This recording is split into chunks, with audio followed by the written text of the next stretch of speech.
কিন্তু আমি দেখি আপনি বলছিলেন না যে আপনার মতন মানুষ আরো 10 জন দরকার। আমি তো 10 জন দেখি না, আমি তো 1000 জন দেখি। যারা আমাদেরকে রাইট, কারণ আপনি দেখতে চান না। আপনি বলে আমি আপনাকে বোঝাচ্ছি। কারণ এই মানুষগুলো আমাদেরকে সেই কত বছর 7-8 বছর বয়স বা 12-13 বছর বয়স আমাদেরকে গ্রুপ প্রোগ্রাম হতো, আমাদেরকে আধা ঘন্টা সময় দেওয়া হতো, আমরা একটা কালচারাল প্রোগ্রাম রেডি করে স্পিচ লিখতাম, কে উপস্থাপনা করবে সেটা রেডি করতাম, কে অভিনয় করবে সেটা রেডি করতাম, কে গান গাইবে সেটা রেডি করতাম, all within Islamic cultural system, Islamic cultural practice. এইভাবে বড় হয়েছে, এই ট্রেনিংয়ের মধ্যে দিয়ে বড় হয়েছে এবং ঢাকার সবগুলো বড় বড় অডিটোরিয়ামের প্রোগ্রাম করছে। ওসমানী বলেন, ইউনিভার্সিটি স্টেশন বলেন, মহানগর নাট্যমঞ্চ বলেন, কিন্তু মানুষ আমাদেরকে জানে না। এখানে আমাদের কিছু দোষ আছে। মানুষ আমাদেরকে জানে না, যে দোষটা হচ্ছে অনেক সময় আমরা বাইরে ব্যানার লাগাতে ভয় করছি। কারণ হচ্ছে এখানে অনেক ধরনের ঝামেলা। আপনি জানেন মগবাজারে জামাত ইসলামের যেটা কেন্দ্র আছে, সেখানে অনেকদিন কোনো ইয়ে ছিল, ঘন ছিল। এরপরে মনে হয় 91-এর নির্বাচনের পরে সেখানে নাম লাগানো হলো, আবার তো সেটা বসে আবার সরে ফেলাতে হচ্ছে। এবং সারা দেশে কোথাও কোনো কোনো নাম দিয়ে কেউ কাজ করবে এরকম ছিল। 24-এর পরে আমার আম্মু খুব সাহসী মানুষ, আমাদের বাসায় সবসময় প্রোগ্রাম হয়েছে। এই যে কঠিন অবস্থায় যখন হচ্ছে বারবার অনেক মনে হুমকি এসছে, একবার তো আমরা বাসা থেকে প্রায় 28 দিন করে থাকতে হচ্ছে, আমরা একটা বাসায় বিপদের ব্যবসা করতাম নিরাপত্তার জন্য। তো আম্মু প্রথম বলতেন যে আমার বাসায় যা হওয়ার হবে আমরা যা করা করবো।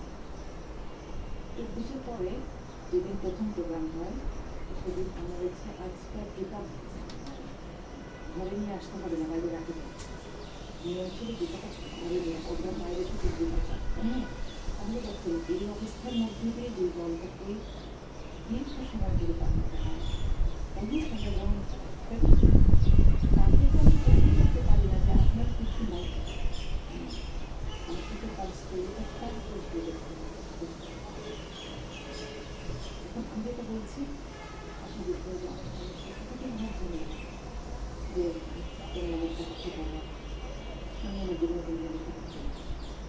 বিশেষ করে পলিটিক্যাল ফিলসফি নিয়ে লেখা হওয়ার কিছু নেই। হ্যাঁ, আমি এটা মানি যে আমাদের অনেক কিছু অনেক মানুষের কিন্তু এখানে অনেক ভূমিকা একই থাকে না, ভূমিকা চিনতে আরও অসম্ভব, তাই না? সুতরাং সবকিছু মিলে সিচুয়েশনটা এরকম যে I am not ashamed of my philosophy, but sometimes I have to hide this because people will look at me on from another side, right? এখন তো কিছু মানে কিছু বলার সাহস পায় না অনেকে, কিন্তু সেখানে তো অবস্থাটা এরকম ছিল। অনেকে বলে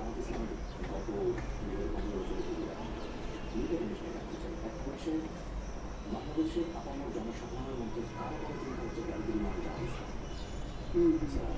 এবং সেই জামাত ইসলামের জায়গাটা কিন্তু খুব পজিটিভলি হতে দেখা না, সে বাংলাদেশের করুক আর না করুক। আরেকটা জিনিস যেটা সেটা হচ্ছে যে নারীরা নির্মাণ হলো, আপনি বলেন ছবি থেকে শুরু করে বিভিন্ন জায়গাতে দেখা মানুষের বাড়ি দিয়ে যদি আমরা এখন এসে দাঁড়িয়েছি বিষয়টা ছিল না, এগুলো তখন সমস্ত কিছু এটা কত স্মার্ট হতে লাগবে। সো জামাত ইসলামের নির্বাচন ছিল এই জায়গাতে, জামাত ইসলাম অনেক কিছু করেছে আমাদের পিছনে, আমাদের সম্পাদনের প্রতিষ্ঠান তৈরি করেছে বাংলাদেশে। জামাত ইসলাম আমাকে সংগঠন তৈরি করেছে, এই সংগঠনটা ছাত্র পাওয়ারফুল ছাত্র সংগঠন পুরো ছাত্রদের মতো আছে কিনা সেটা নিয়ে একটা সফল করতে হতে পারে। কিন্তু জামাত ইসলাম ন্যারেটিভ নির্মাণ করার জন্য কী চেষ্টা করেছে এই 50 বছর, খুব সত্যি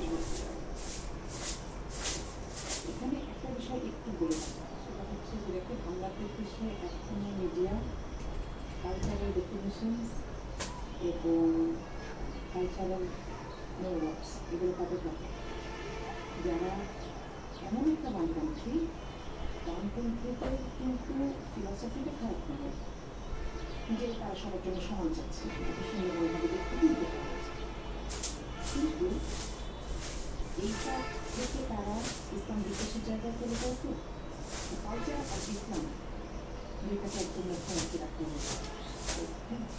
এবং এটার কারণে তারা ইসলামকে যেই স্ট্রাকচারালি প্রতিষ্ঠা চেষ্টা করবো বা তারপরে হতে পারে এস্টাবলিশমেন্ট, রাইট? আপনি যেটা প্রথম কথা বললেন যে বাংলাদেশে এটা শুধু আছে না, এটা খুব ভালো আছে। দাড়ি টুপি মানেই জামাত এবং বাইরে তাহলে তো রবীন্দ্রনাথ জামাত, তাই না?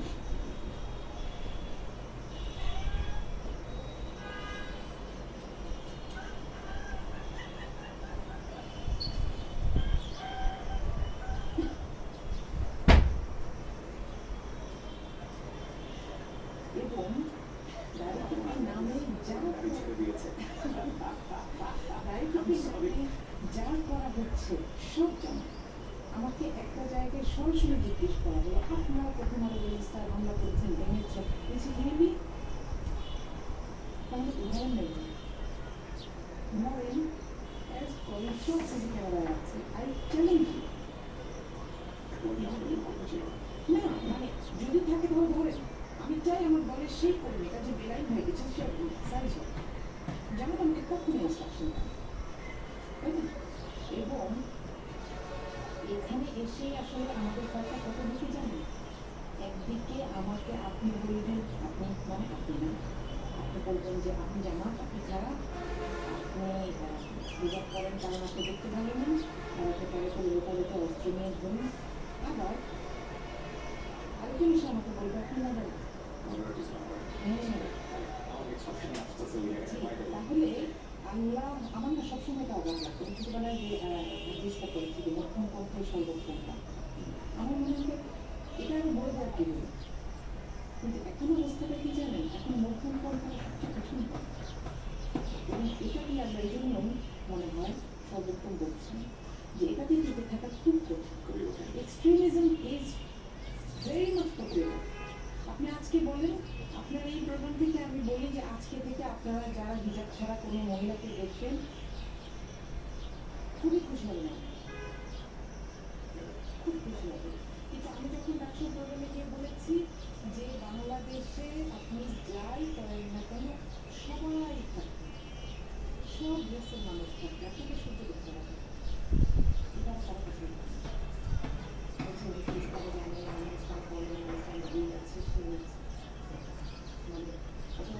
শেষ নেই।